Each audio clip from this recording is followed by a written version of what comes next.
কোনো মানুষ যদি দুনিয়া এবং আখিরাতে সফলতা অর্জন করতে চায় তাহলে তাকে অবশ্যই এই 6টি গুণের অধিকারী হতে হবে।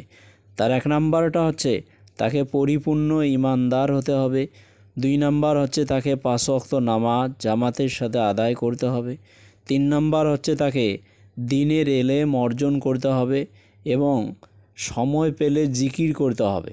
4 নাম্বারটা হচ্ছে ইকরামুল মুসলিমিন, তাকে অবশ্যই মুসলমান হোক অথবা অমুসলিম তাকে সাহায্য করতে হবে অর্থ দিয়ে, কথা দিয়ে, সময় দিয়ে। তারপরে 5 নাম্বারটা হচ্ছে ইখলাসে নিয়াত, কোনো ভালো কাজ করতে হলে অবশ্যই তাকে সহি নিয়াত করতে হবে। আর সর্বশেষ 6 নাম্বারটা হচ্ছে তাকে দাওয়াত দিতে হবে, সেটা মুসলিম হোক আর অমুসলিম হোক বা তার পরিবারের লোকদের হোক, তাকে অবশ্যই দ্বীনের দাওয়াত দিতে হবে।